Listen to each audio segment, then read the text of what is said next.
Shlomo Margulis is 97. 97. And he has an amazing story to tell. It's the only story quite like it in the world. You see, Shlomo and his family were Jews in Nazi Germany.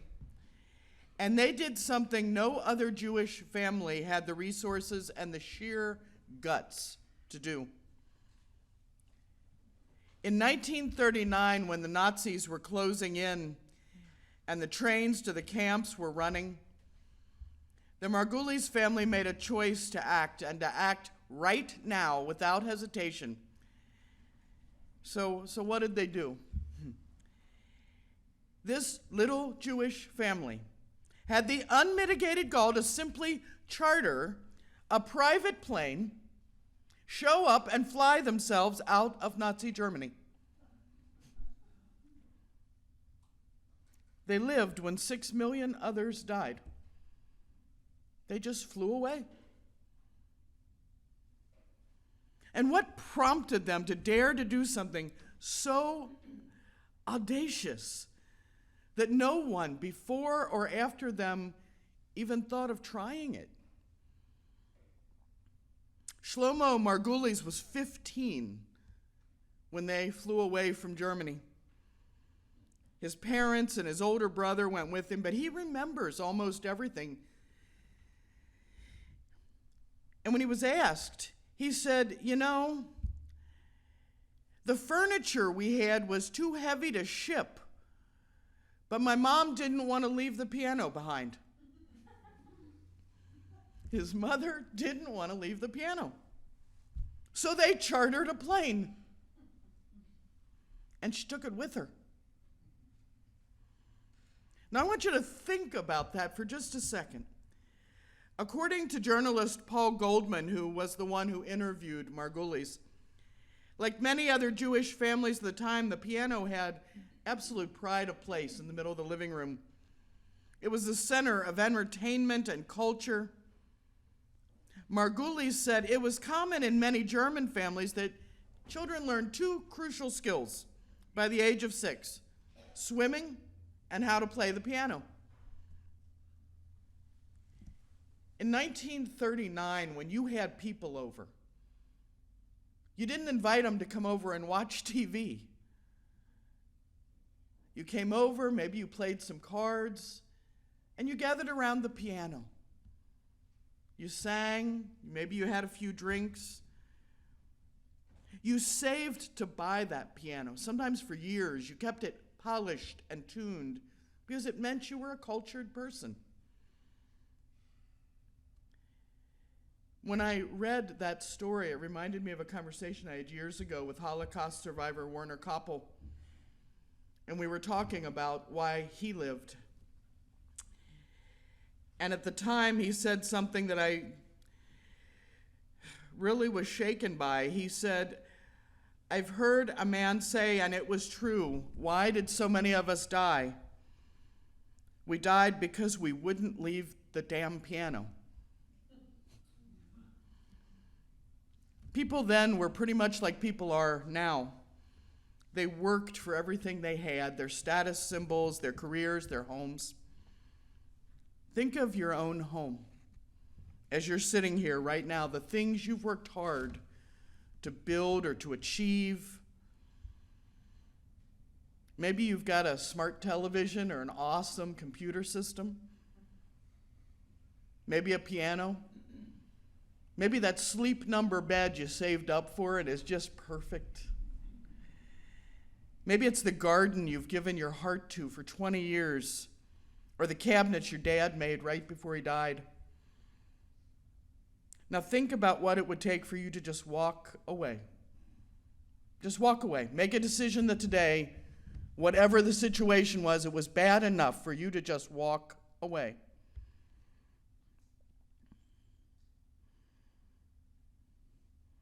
You start to understand why they didn't want to leave the piano. They were Germans.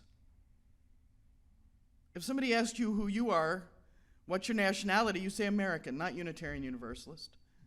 They were Germans who happened to be Jews. They had jobs and homes. There were serious penalties for doing something. Tax on sending money out of Germany was 96%. To leave would have meant losing everything because they were guessing it was bad enough to do something. Can you imagine waking up every morning and thinking, well, it got worse. Gosh, it got worse again. Boy, it seems to have gotten worse again, but is it worse enough to leave the piano? Not yet. Not yet. Not yet. Boy, I'm nervous, but not yet. It wasn't too late right up until it was too late. Songwriter John Mayer writes, now we see everything going wrong with the world and those who lead it. We feel like we just don't have the means to rise above and beat it, so we keep waiting on the world to change. And we ask ourselves, what's our responsibility? When do we stop waiting? When do we either leave the piano or pack it on that airplane? When do we get out in the streets? And it's hard to know. This isn't easy stuff.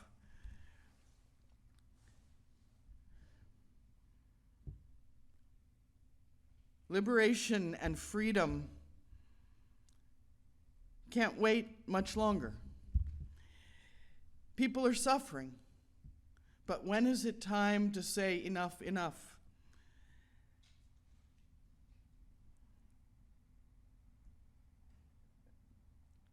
Religion can be about being comforted, but it can also be very uncomfortable. Religion can be about a lot of things, and our religion is about doing what is right, or at least trying, every day of our lives. It's about trying to be better humans, one day at a time, as we each understand that. Nobody tells us what it means to be a good human. That's on us. But our religion is about living and dying by your values. We choose, by being here, not to be a weekend social club, but to work together, to support one another as we figure out for ourselves what is our truth. What's good? What's bad? What do we have to do to exist on this planet in order to live our values? And the world needs you right this minute in the middle of that debate. Whoever you are, whatever your approach, it doesn't matter. Republican or Democrat, Libertarian, Independent, Green, we're all in this together. And it's time to either leave the piano or get it on the plane. Because if we don't stand and sit and rise with one another, we're going to fall together. The hour is a little late. Our planet can't wait. Global warming and racial profiling, gun violence, the water in Flint, Michigan. We all read the news. We all see the stories. We're all inundated. The world needs us. And we're not doing too bad. There's a lot of us. How many of you in this room are involved with social justice? Put the hands up. Look how many. If you're already doing the work, amazing. Now ask 2 friends to go with you. For those of you who aren't doing it yet, everybody who just raised their hand, go find them. It's a great time to start. On Monday, May 7th of 2018, Jeff Sessions, the Attorney General, announced that we'd start prosecuting every person without documents who crossed into the U.S. and along the southwest border. As many of you know, that really impacted migrants traveling with children. It split up families. It ended up with children in cages, sleeping under Mylar blankets. Some of those children, we don't know where they are. We seem to have lost them. Others of them have been adopted.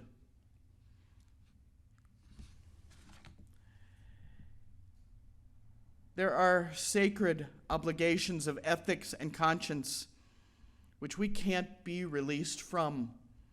There are burdens of humanity that we bear, and the protection of children is one of those. We can't be quiet for the sake of our own hearts.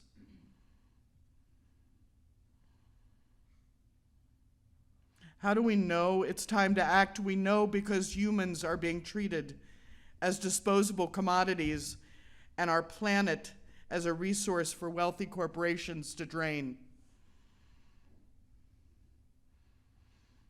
We have to work toward justice in the name of human dignity and freedom and find ways to work across the aisles whenever we can. People of good heart working for a change. We're all part of one another, and if you are not free, I am not free. Edmund Burke was pretty blunt when he said all that's necessary for the triumph of evil is for good people to do nothing. But Margaret Mead brings hope. Margaret Mead speaks to us because she said, never doubt that a small group of thoughtful, committed citizens can change the world. Indeed, it's the only thing that ever has. You can make a difference. If you can't bear to walk away from the piano, pack it up, put it on the plane with you. Don't freeze in place. Don't stand waiting for the world to change, but dare every day to change the world. Blessed be.